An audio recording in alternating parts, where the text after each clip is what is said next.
സ്വർഗസ്ഥനായ പിതാവാം ദൈവത്തിൻ്റെ നാമം ഇന്നും എന്നേക്കും സ്തുതിക്കപ്പെടുമാറാകട്ടെ. ഏതു മനുഷ്യനും അവൻ്റെ മൂക്കിലെ ശ്വാസം പോകുന്നതിന് മുമ്പ് അവനെ സൃഷ്ടിച്ച സൃഷ്ടാവായ ദൈവത്തെ അറിയുവാൻ ശ്രമിക്കുക. ദൈവത്തെ അറിയുന്ന ബുദ്ധിമാനുണ്ടോ എന്ന് ദൈവം സ്വർഗത്തിൽ നിന്നും മനുഷ്യപുത്രന്മാരെ നോക്കുന്നു. ദൈവത്തിന് ആവശ്യമുള്ളത് ദൈവത്തിൻ്റെ പുത്രന്മാരെയാണ്, ഭക്തന്മാരെയാണ്. ദൈവത്തെ അറിയുന്ന ആത്മാവാൻ ദൈവത്തെ അറിയേണ്ടതുപോലെ അറിയാൻ ശ്രമിക്കുക. ദൈവം ആത്മാവാണ്. ഒരു നാളും ദൈവത്തെ ആർക്കും കാണാൻ പറ്റത്തില്ല. കാരണം ദൈവം ആത്മാവാണ്, ദൈവം വെളിച്ചമാണ്, ദൈവം സത്യമാണ്. സത്യത്തിൽ കൂടെ നടന്നെങ്കിലേ ദൈവത്തെ അനുഭവിക്കാൻ പറ്റൂ. ആത്മാവാൻ ദൈവത്തെ അറിയുമ്പോൾ അവിടെ യാതൊരു കളിപ്പീരും പറ്റത്തില്ല. ഹൃദയങ്ങളെ അറിയുന്നതാണ് ദൈവം. ആ സൃഷ്ടാവായ ദൈവത്തെ അറിയുവാൻ ശ്രമിക്കുക. ഈ ലോകത്ത് പല പല മതങ്ങളും പല പല ദൈവ കാഴ്ചപ്പാടുകളുമുണ്ട് മനുഷ്യർക്ക്. പക്ഷെങ്കിൽ ഞാൻ ബൈബിൾ വായിക്കുവാൻ തുടങ്ങിയത് മുതൽ എനിക്ക് മനസ്സിലായത് ഇസ്രായേലിൻ്റെ ദൈവത്തെ അറിയണം. ഇസ്രായേലിൻ്റെ ദൈവമാണ് എൻ്റെ ദൈവം. അബ്രഹാമിൻ്റെ ദൈവവും ഇസഹാക്കിൻ്റെ ദൈവവും യാക്കോബിൻ്റെ ദൈവമായ ഇസ്രായേലിൻ്റെ ദൈവമാണ് എൻ്റെ ദൈവം. അപ്പോൾ ഈ ഇസ്രായേലിൻ്റെ ദൈവത്തെ അറിയുമ്പോൾ ദൈവത്തിൻ്റെ കൽപ്പനകൾ അനുസരിക്കണം എന്ന് എൻ്റെ മനസ്സിൽ തോന്നി. അപ്പം ദൈവം തന്നിരിക്കുന്ന 10 കൽപ്പന പുറപ്പാട് പുസ്തകം 20-ാം അധ്യായത്തിൽ കിടപ്പുണ്ട്. 10 കൽപ്പനകൾ.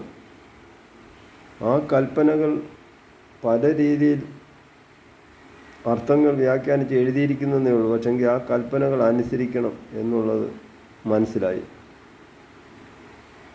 അതിനകത്ത് തന്നെയാണ് 4-ാം കൽപ്പന. സ്വസ്ഥതയിൽ പ്രവേശിക്കണം. ശബത്ത് എന്ന സ്വസ്ഥതയിൽ പ്രവേശിക്കണം. ആ സ്വസ്ഥത ശനിയാഴ്ച ദിവസമാണെന്നും ആ സ്വസ്ഥതയിൽ പ്രവേശിക്കണമെന്നും ബൈബിൾ വായിച്ചപ്പോൾ മനസ്സിലായി. ആ സ്വസ്ഥത എന്നാണെന്ന് ചോദിച്ചാൽ ക്രിസ്ത്യാനികളൊക്കെ ഞായറാഴ്ച സ്വസ്ഥതയാണെന്നും പറഞ്ഞ് ആരാധിക്കുന്നു. പക്ഷെങ്കിൽ ബൈബിളിൽ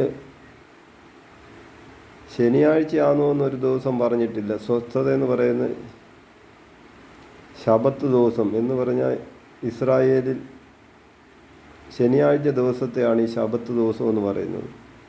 ആ ശബത്ത് ദിവസം എന്നാണെന്നുള്ള മനസ്സിലാക്കണമെന്നുണ്ടെങ്കിൽ ഇസ്രായേലിനെ നോക്കിയാൽ മതി. ഇസ്രായേലിൽ അവർ ശനിയാഴ്ച ദിവസമാണ് ആരാധിക്കുന്നത്. ഏത് ലോകത്ത് ഏത് രാജ്യത്ത് പോയാലും അവർ ആ ശനിയാഴ്ച ദിവസത്തെയാണ് അവർ ആരാധിക്കുന്നതും ബഹുമാനിക്കുന്നതും. ആ ശുദ്ധീകരിച്ച ദിവസം. കാര്യം ഏത് മനുഷ്യനും ഒരു ദിവസം ഒരു റെസ്റ്റ് ആവശ്യമാണ്. ഈ റെസ്റ്റ്, ഈ സ്വസ്ഥത തന്നിരിക്കുന്നത് നമുക്ക് ആ ദൈവവുമായിട്ടുള്ള ബന്ധത്തിൽ ഒരു ദിവസം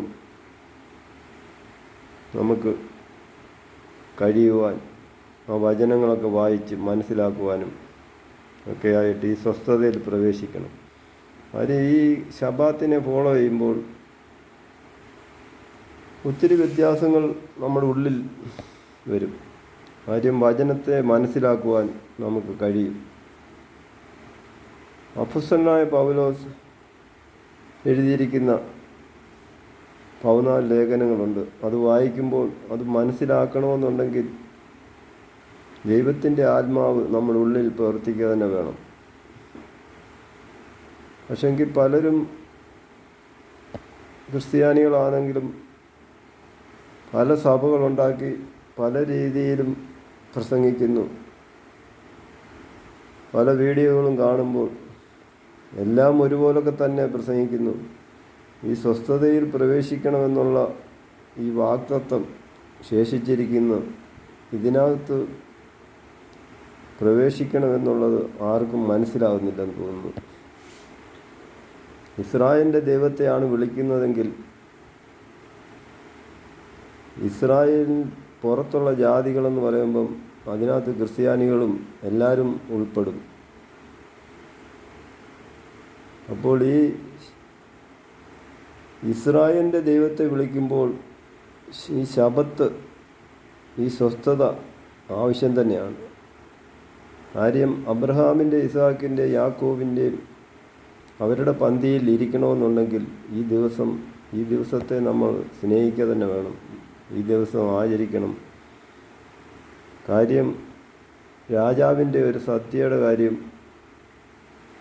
സുവിശേഷങ്ങളിൽ പറയുന്നുണ്ട്. സദ്യ ഒരുക്കി എല്ലാവരെയും ക്ഷണിച്ച് ഒരാൾ അതിനകത്ത് വസ്ത്രമില്ലാതെ കയറി വന്നു. അവനെ പിടിച്ചു കെട്ടി ഇരുട്ടിൽ തള്ളുന്നതായിട്ട് നമുക്ക് വായിക്കുവാൻ കഴിയുന്നുണ്ട്. അപ്പോൾ ഈ സ്വസ്ഥതയിൽ പ്രവേശിക്കാതെ, ഈ ശബത്തിനെ ഫോളോ ചെയ്യാതെ ആർക്കും തന്നെ ആ പന്തിയിൽ ഇരിക്കാൻ പറ്റത്തില്ല. അതിൻ്റെ ഒരു തെളിവാണ് ആ സദ്യയിൽ നുളഞ്ഞു കയറി വന്ന ആളിനെ എടുത്ത് പുറത്ത് കളയുന്നത്. പിന്നെ മഹാപുരോഹിതനും അപ്പോസ്തലനുമായ നമ്മുടെ കർത്താവ് ദൈവപുത്രനിൽ നമ്മൾ വിശ്വസിക്കുക. ആ പുത്രനിൽ കൂടെ നമുക്ക് രക്ഷ തന്നു. ആ രക്ഷ നമുക്ക് കൈകൊണ്ടല്ലാത്ത പരിച്ഛേദന കിട്ടി. ഇരുട്ടിൻ്റെ അധികാരത്തിൽ തപ്പിത്തടഞ്ഞ് നടന്ന എല്ലാ പ്രവൃത്തികളും ദുഷ്പ്രവൃത്തികളും ചെയ്ത് നടന്ന നമ്മളെ എടുത്ത് ഇരുട്ടിൻ്റെ അധികാരത്തിൽ നിന്നും നമ്മളെ വിടുവിച്ച് തൻ്റെ സ്നേഹസ്വരൂപനായ പുത്രൻ്റെ രാജ്യത്താക്കി വെച്ച ആ പിതാവിന് സന്തോഷത്തോടെ സ്തോത്രം ചെയ്യാം. ഈ സ്വസ്ഥതയിൽ പ്രവേശിക്കണം എന്ന് തന്നെയാണ് ഞാൻ പറയുന്നത്. പലരും അപ്പോസ്തലന്മാരാണെന്നും പ്രവാചകന്മാരാണെന്നും പറഞ്ഞ് പലരെയും തെറ്റിച്ച് കളയുന്നു. പലരും പല രീതിയിലും വചനങ്ങൾ പറയുന്നു. പക്ഷെങ്കിൽ ഞാൻ വിശ്വസിക്കുന്നത് ബൈബിളാണ്.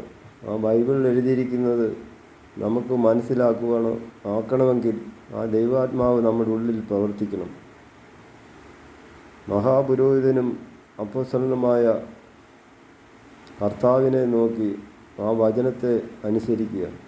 വചനം അനുസരിക്കുമ്പോൾ നമുക്ക് ദൈവം തന്നെ നമ്മളെ വഴി നടത്തും. കാര്യം ദൈവത്തിൽ ആശ്രയം വെക്കുക.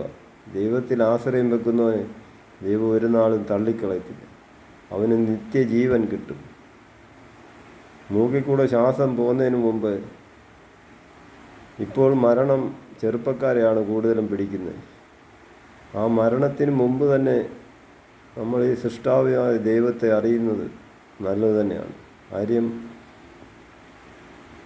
ആത്മാവിനൊരു ജീവിതമുണ്ട്.